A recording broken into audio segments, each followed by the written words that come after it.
At least best friend sila, eh, 'di ba? Oh, yung isa nangangailangan ng 2 million, etong isa may patong daw na 2 million. Oh, eh, best friend talaga. Mahilig sila sa 2 million, ah. of Justice Boying Remulla. Ayan. Written po yan, ha? Written. Bigyan ako ng garantiya ng PNP head na si Marbil, General Marbil. Bigyan ako ng garantiya ng NBI head at CIDG. May garantiya na hindi mangingalam ang Amerikano at walang mangyayaring extraordinary rendition. Ako po ay lilitaw at haharapin ko ang lahat ng kasong yan kahit saan nyo dalhin dito sa Pilipinas, maging Pasig man o maging dito man. Pagkatapos si Hontiveros dyan sa Si Pastor na lang kaya maging presidente natin, ano, doon sa Senado, 17 ang utos, no, para siya ay mapaharap. At ang sabi pa, eh, eto na yung pagkakataon nyo na mapaharap ako dyan sa Senado. Ito yung 17 na utos ko. Di ba? Ito yung sa lahat ng ano, sa lahat ng kumbaga pinapahanap ng batas, eh siya yung demanding, eh, no? Wow, pa-VIP ka pa, sabi ni Ma'am Teresa Muriel. Senado, ihinto mo na ang iyong murmuro na hearing. Dumiretso ka na sa korte. Tulungan mo yung mga sinungaling na mga witnesses na yan na gumawa na sila ng affidavit sapagkat idagdag mo na yan sa kaso. Doon din ang bagsak natin, kaya doon ka na pumunta. Huwag ka nang magpa-arte-arte pa dyan sa Senado. Ang dami mong arte. Ako ang ginagamit mo para ikaw ay pumunta sa mas higher position. Alam ko na ang galaw mo, alam ko na yung style mo. Puro sinungaling ang kasama mo. Sa sino ka? Kung ikaw kumuha ka ng sinungaling na mga witnesses, ano ka? Di ba sinungaling ka rin? Kaya huwag ka na mag-inarte dyan. Pumunta ka na doon sa korte sapagkat hindi ka naman korte. Ngayon, kung gusto mo ako talagang pilitin pumunta riyan, gumawa rin kayo ng nararapat. Yung 17 conditions ko, harapin ninyo yon para pantay tayo dyan. Grabe, ano, lahat merong kondisyon. 17 conditions sa Senado. O eto naman, para mapaharap sa korte, ang dami, mga kababayan.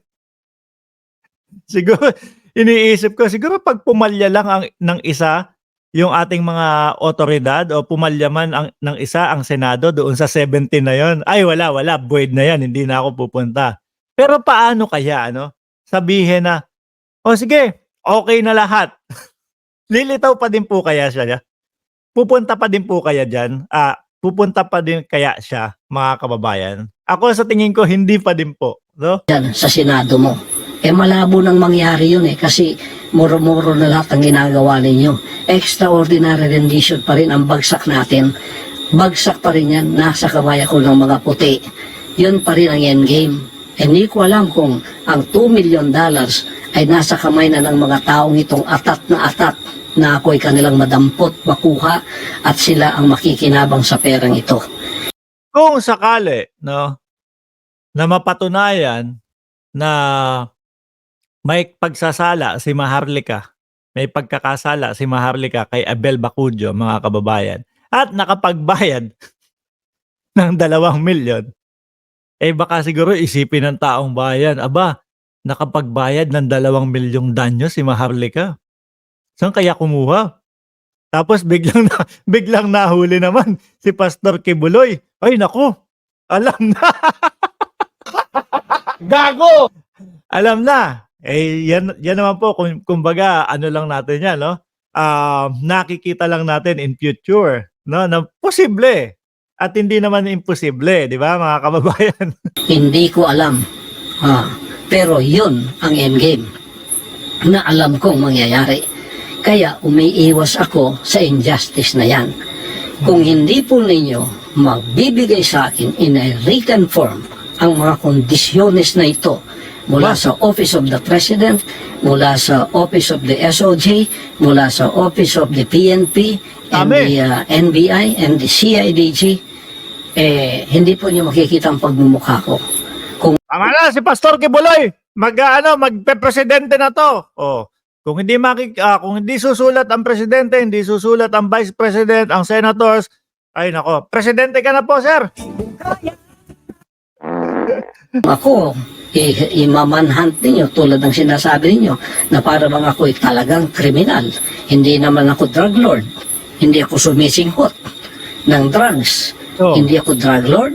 Wala ako dyan. Parinig ka. Itong kaso lahat na sinabi sa akin na puro accusation. Akusasyon po lahat yan. Gawa-gawa lahat yan. Tapos ginawa na ninyong totoo.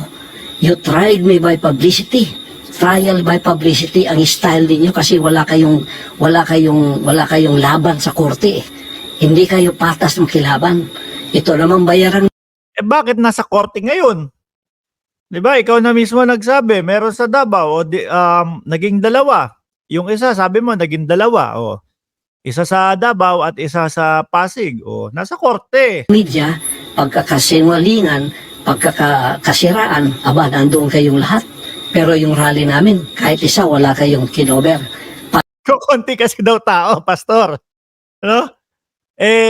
Kumbaga, ang narinig namin doon sa rally mo, kumbaga parang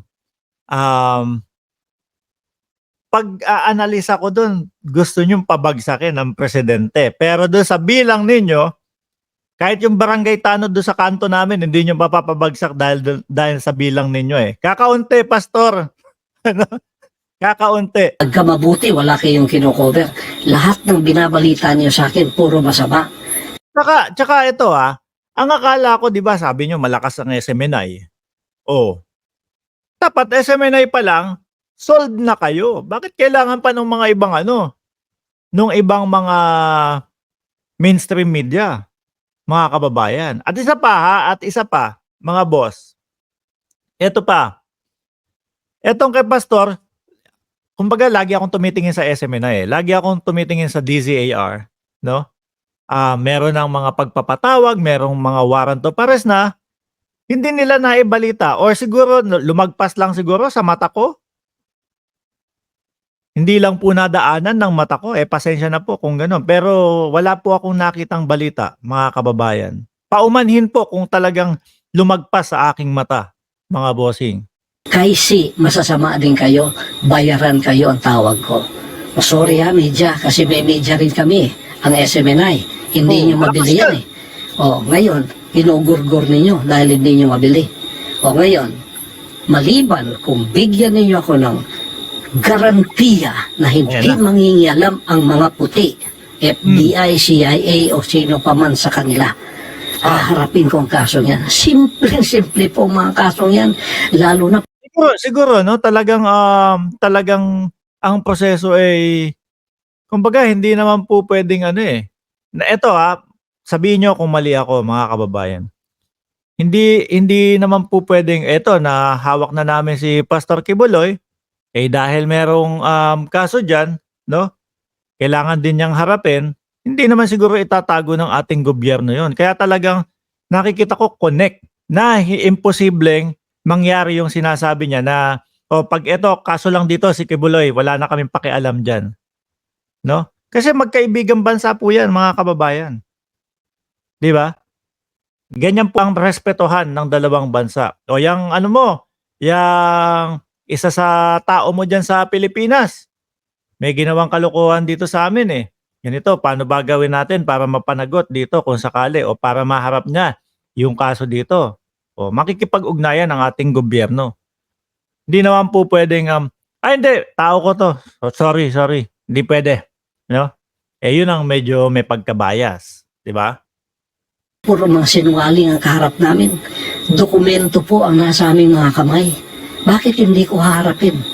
Umiiwas po ako dahil ang playbook ninyo alam ko. Ang katapusan is extraordinary rendition. Mapasakamay ako ng mga puti, magiging klaro yung recto number 2 ako, mamamatay ako sa kanilang kamay, iyan ang sa buong sanlibutan, heart attack ang ikinamatay ko. Pero patay na ako. Iyan ang endgame ng playbook na ito. At hindi ninyo yan pwedeng ipagkaila.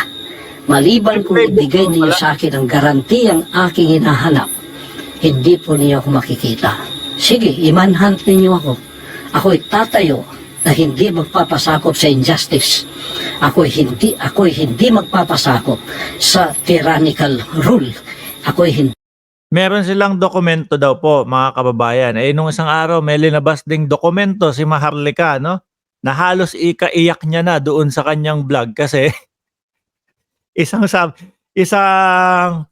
letter ang dinabas ng PIDEA, mga kababayan, na yun daw pong dokumentong hawak niya ay peke. Putek na yan, halos mangiyak-ngiyak doon sa kanyang vlog.